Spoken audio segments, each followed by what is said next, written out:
Hello guys, welcome to in my channel study with Aman cool. आज हम लाए हैं शिक्षा निदेशालय राष्ट्रीय राजधानी क्षेत्र दिल्ली की कार्य पत्रक नंबर 14 जो कि क्लास 8 के लिए है। सब्जेक्ट आपका हिंदी है और आज हम नया चैप्टर करेंगे कबीर की साखियाँ। तो हमारी चिट्ठियों की अनूठी दिन यह चैप्टर कंप्लीट होता है। डेट है आपकी 12 नवंबर 2020। आप अपना नाम और अपनी कक्षा अध्यापक का नाम लिख लेंगे। बच्चों, आज हम कबीरदास की साखियों को पढ़ेंगे। कबीरदास ने जीवन से जुड़े आचरण, व्यवहार, आदर्शों की चर्चा अपने दोहों में की है। आपकी पाठ्य पुस्तक की पाठ कबीर की साखियाँ से आज हम दो साखियों यानी दोहों को समझने का प्रयास करेंगे। तो साखियों को क्या कहते हैं हिंदी में, या आप आसान भाषा में हम साखियों को दोहों कहते हैं। कबीरदास ने अपने जीवन से संबंधित बहुत सारे दोहे लिखे हैं। तो इस पाठ में हमारे कुल 5 दोहे हैं। पहले हम 2 दोहे पढ़ेंगे आज की वर्कशीट में। तो दोहे स्टार्ट करने से पहले हम कबीरदास के बारे में कुछ जान लेते हैं। कबीरदास कौन थे, क्या इनका जन्म कहाँ हुआ था। कबीरदास का जन्म संवत 1455 सन 1398 ई में हुआ था।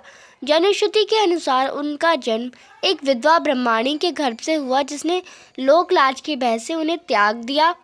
एक जुलाहा दंपति को लहतारा नामक तालाब के किनारे पड़े हुए मिले जिसने उनको पालन पोषण किया। वही कबीर के माता पिता कहलाए। इनके नाम थे नीमा और नीरू। ये आप याद रखेंगे, इनका नाम नीमा और नीरू था। कबीर की मृत्यु कब हुई थी?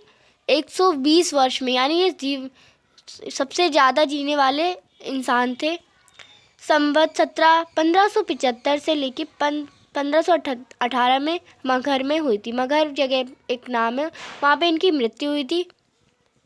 तो यहाँ पे अब पूरा आपको मैं बता देती हूँ। कबीरदास का जन्म 1398 में हुआ था और इनके जन्म कहाँ हुआ था? एक विधवा ब्राह्मण में, जो एक ब्राह्मणी थी वो विधवा थी, उनके पेट से हुआ था। तो लोगों की समाज के डर से उन्होंने इसे यानी कबीरदास को त्याग दिया। और कबीरदास फिर एक लहतारा नामक तालाब के किनारे पड़े हुए मिले, तो जिन्होंने उनका पालन पोषण किया वही उनके माता पिता खिलाए। और इनका नाम नीमा और नीरू भी रखा गया था। और कबीर जी की मृत्यु 120 वर्ष में हुई, 120 वर्ष की आयु में कही। लोग तो यही कहते हैं, इसलिए हम यही मानते हैं। और 1518 में हुई थी, मगहर में हुई थी। तो आगे देखते हैं हम वर्कशीट में। अब हम दोहे पढ़ेंगे। तो पहला दोहा है हमारा, जाति ना पूछो साध की, पूछ लीजिए ज्ञान, मूल करो तलवार का, पड़ा रहने दो म्यान। मैं एक बार और पढ़ देती हूँ। जाति ना पूछो साध की, पूछ लीजिए ज्ञान, मूल करो तलवार का, पड़ा रहने दो म्यान। तो इसका मतलब होता है कि साधु संतों की, जो साधु होते हैं, उनकी जाति धर्म वगैरह मत पूछो, उनका ज्ञान पूछो। कितना ज्ञान अर्जित करा है, उनके पास कितना ज्ञान है, उनका ज्ञान से मतलब रखना चाहिए आपको। जैसे इसका एग्जाम्पल भी दिया, जैसे तलवार का मतलब होना चाहिए उसकी म्यान का नहीं, मतलब उसके ऊपरी दिखावे का नहीं, उसकी तलवार का मतलब होना चाहिए कि ऊपरी दिखावा, हाँ ये सुंदर है, ऐसी नहीं। उसके कक्ष का म्यान नहीं होना चाहिए, उसके तलवार का म्यान होना चाहिए। तो अब इसका भावार्थ पढ़ लेते जल्दी से। हमें किसी साधु की जाति या धर्म से कोई मतलब नहीं होना चाहिए, बल्कि उसके ज्ञान से मतलब होना चाहिए। जैसे मूल भाव तलवार का करना चाहिए, ना कि उसकी म्यान का, क्योंकि युद्ध में तलवार की उपयोगिता होती है, म्यान की नहीं। तो यही आपका भावार्थ था। आपने आई थिंक समझ लिया होगा, मैंने आपको समझा भी दिया पहले। तो आगे बढ़ते हैं। दूसरा हमारा दोहा है, आवत गारी एक है उल्टत होई अनेक, कह कबीर नहीं उलटिए वह एक की एक। मैं दोबारा पढ़ देती हूँ, आप अच्छे से सुनिएगा। आवत गारी एक है उल्टत होई अनेक, कह कबीर नहीं उलटिए वह एक की एक। तो इसका मतलब होता है कि अगर कोई तुम्हें आपको गाली दे या कोई अपशब्द बोले तो आप उस गाली को स्वीकार ही ना करिए। आप कुछ लोग होते हैं जैसे वापस बोल देते हैं, तो आपको नहीं बोलना है वापस।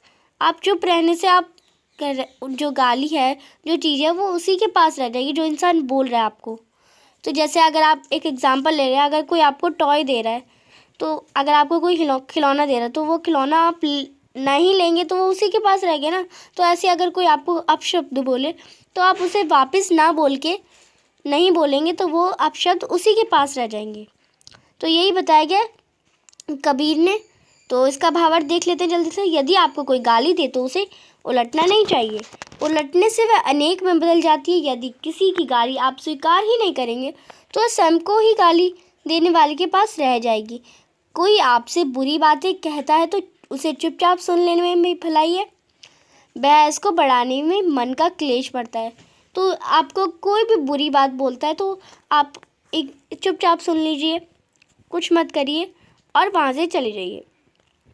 तो ये हमने समझ लिया, मैंने आपको पहले भी समझा दिया। आप अगर आपने सही से नहीं सुना तो आप वीडियो पीछे करके देख सकते हैं, दोबारा से स्किप करके मत देखिएगा वीडियो, वरना आपको समझ नहीं आएगा। क्योंकि आपकी वर्कशीट्स सिलेबस से रिलेटेड आती हैं, तो आपको आपका पेपर भी होगा तो आपको अच्छे से समझना है।